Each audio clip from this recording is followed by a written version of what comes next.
今回は白菜を完全無農薬で育てる実験を行いました。手作り虫除け剤での効果をご紹介していきます。皆さんこんにちは、里山日記です。白菜を植えましたが、この通り虫に食われています。白菜を収穫するまでの期間、実験を行い、収穫の頃また状況を報告します。昨年は無農薬でほったらかしだったので、収穫の頃には虫食いと虫の糞だらけで大変でした。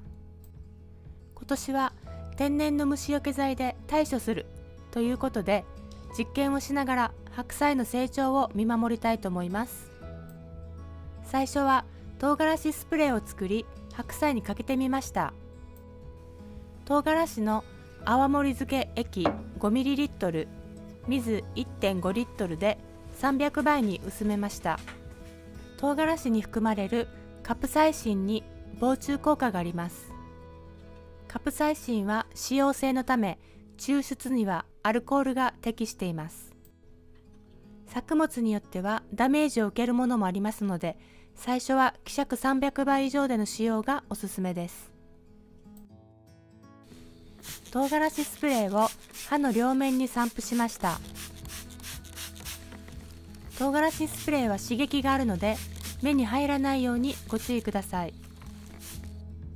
散布して1日後、虫に食われていました。唐辛子だけでは効き目がないみたいということで、ニンニクエキスを作って混ぜることにしました。皮を剥いたニンニクを約 100g 用意しました。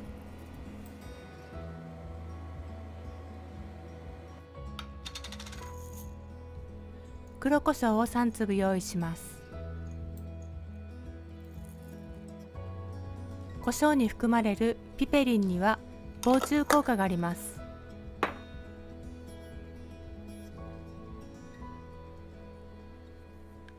丁子、別名クローブを2つ用意します。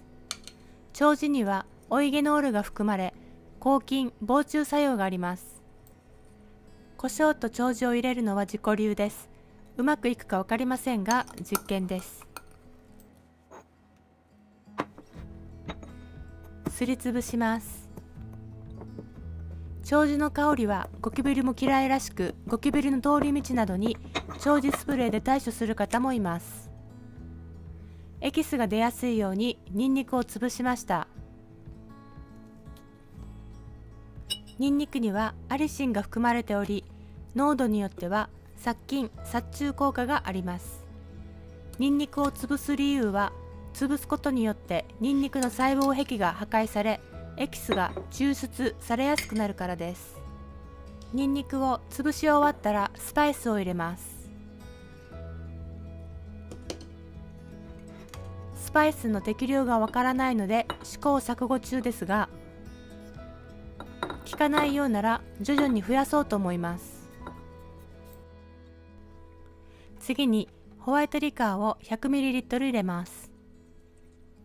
ニンニクエキスの抽出には焼酎も向いております。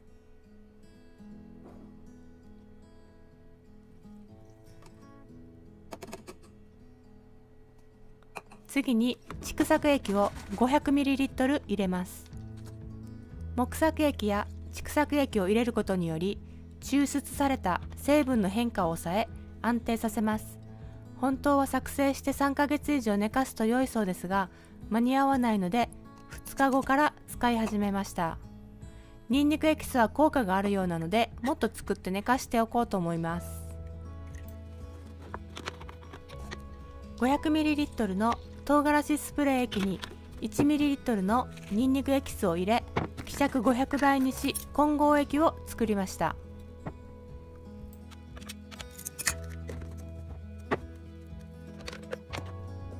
早速白菜に散布してみます。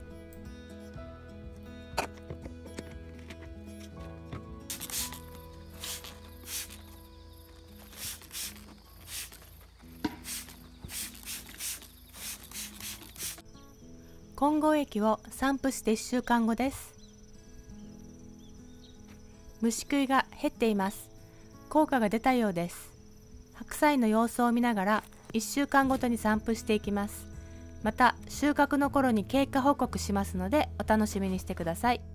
今後のために唐辛子アルコール漬けを多めに作ることにしました。唐辛子は 360g ありました。使用性のカプサイシン抽出のためアルコールを使います。 1.8 リットル入りました。唐辛子は生乾燥どちらでも OK です。